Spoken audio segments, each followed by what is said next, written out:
everyone. Hope you all are fine and healthy. So today we are going to dive into the very important topic of C++ and that is C++ flow control.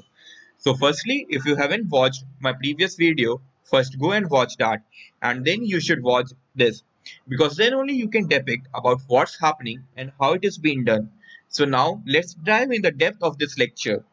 Firstly, we will understand that what is flow control and what it means. See, even you write in program is statement and that terminates by semicolon. Like variable declaration, expressions and all are called C++ statement and all they execute in the same order as they appear in the program. But you know, program is not limited till here only. There are many things that we can do while executing a particular program. That is, suppose you want to repeat a particular set of lines many times, and for this, you have to write that set of lines many times as you want it to repeat.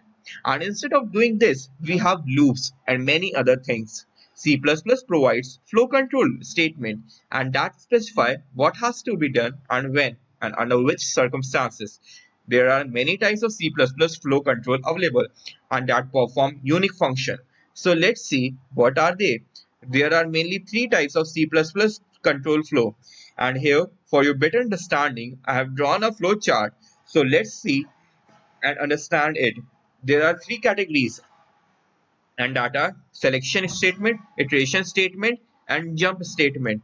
Selection statement are categorized further in more two categories and that are if-else and switch case. Iteration statement are further categorized into three more categories and that are for, while, and do while. It is mainly called loops. Jump statement further categorized in three more and that are break, go to, and continue statement. As of now, we had a clear picture of what is it. So let's see and understand further. See, it is very interesting concept. Please follow me and go through the presentation by pausing the video. Now the first is C++ selection statement. This is basically a decision-making statement. It evaluates a single or multiple test expression which results in true or false, and the outcome of this decide that whether to execute that set of block or not. See, we will understand this by flowchart. First, we are checking the condition, and if that condition is true, then it will execute the body of if, and if that condition is false, then it will execute the body of else. See, the syntax is if, then the condition is mentioned in bracket. Then if the condition is true, that what should be executed should be inside the if block, and what to be executed if the condition is false should be inside else block. Let's see one sample program to get more better understanding. What I have done in this program is initially I have declared a variable a of int data type. After this, I have asked the user to enter any number and that number will be stored in variable a. Now see the main part. I have declared if and then the condition. And what is the condition? Here it is a greater than 10. That means this block will only be executed if the number entered by the user is greater than 10. Otherwise, the else block will be executed. Now focus on the output part. User has entered 5 and that is less than 10. So the else block will be executed because it is not satisfying the condition and the output is the entered number is less than 10. See guys, please try these programs by your own also because coding is all focused on practice. So do it by yourself. Now comes the switch case statement. In this, we declared many cases for a single expression and based on expression, that particular case block is executed.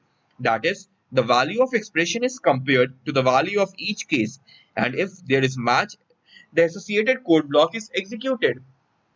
See the syntax I have mentioned here. In the switch key statement, there is two important keywords and that are break and default. See what is the use of break keyword is. Suppose you have to mention multiple cases for one switch block and if the case 1 is matched then it will only execute that block and comes out and no need to check all other cases. And the default keyword specifies some code to run if there is no match found. The main point to be noted here is that the break keyword saves a lot of time in execution because it ignores the execution of all the rest of the code in the switch block. and the default keyword should be used at the last of the switch block, and it does not need a break. So let's see one sample program to get the clear understanding of what it is. Here I have written a program to find a weekdays. I have asked the user to enter one number out of 7 numbers in which you want to know which day it is, and that number is stored in the variable a. Now I have declared a switch statement and passed the variable a as expression, and I have mentioned the 7 cases here with the respective output, and also have mentioned default keyword. Now focus on the output part. In the first case, user has entered 2, so the case 2 has evaluated and given the output. And in the second case, user has entered 9. But see, there is no cases for 9. So the default case has been executed and the respected output is on the screen, and that is invalid number. That's I'm again and again saying, please try by yourself also. Do some modification and try it. Now let's start with this iteration statement. We simply call it loops. Now the question comes, for what do we need loop? Suppose you need to repeat a particular set of statement a number of times. We can achieve this by using loops. There are 3 types of loops: while, do while, and for. Now let's see what is while loop. It is simplest kind of loop. It simply repeats the statement while the expression is true. The syntax of using this is while, then in bracket expression, and after that statement that you want to execute. Let's see one example. What I have done here is initialize a variable n of type int and assigns a value 15 to it. After that, I have declared while statement. The condition is n should be greater than 0, and the statement that to be performed under while block is cout n, and the value of n to be decreased by 1. See, the while block will keep executing until the condition fails.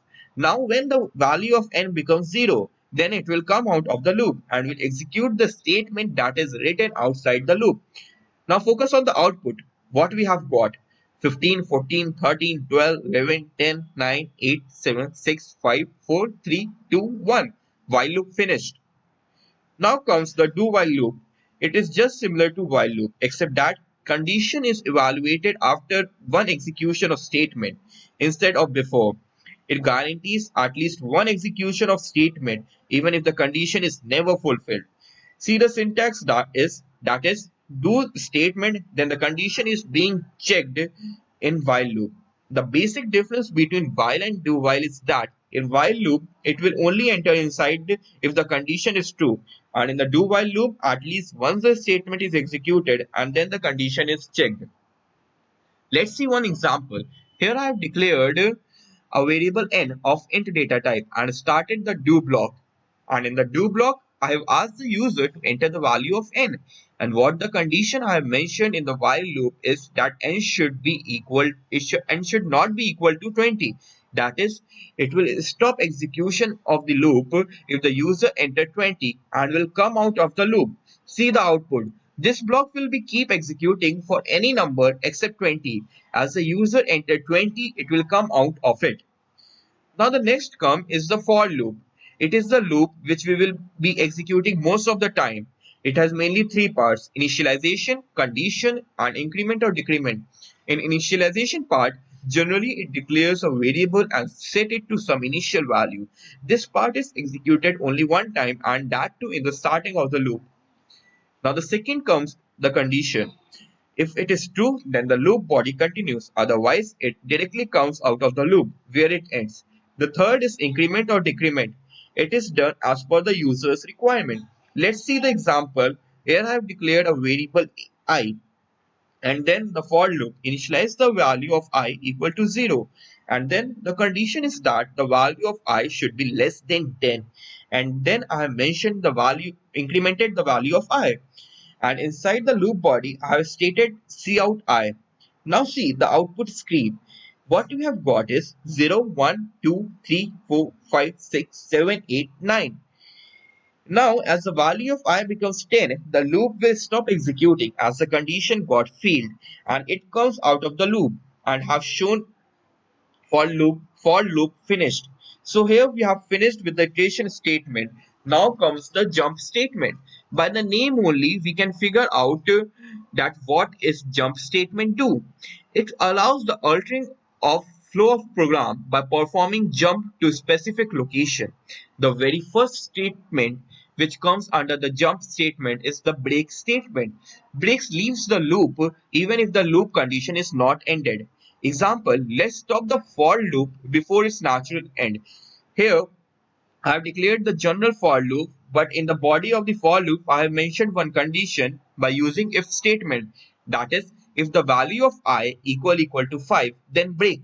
That is, what it will do is it will keep executing the loop normally, but as it finds that the value of I is 5, then it will break the loop and comes out of the loop body. See the output screen. Now the second is the continue statement. It causes the program to skip the rest of the loop in the current iteration. Let's see the sample problem. I have declared a simple for loop, but in that I have mentioned if I equal to 5, then continue. So after that, I have printed the value of I. Now see what it gives as output is, notice that the value of 5 does not appear in the output screen. Similarly, if you will give the condition as I equal to 3, then continue, then it will skip the value 3. Hope you all are getting it. Now the last is go to statement. It allows an absolute jump to another point in program. The destination point is defined by label, which is used as an argument for go to statement. Let's see the example. I have declared a variable n and assigns a value 10 in it.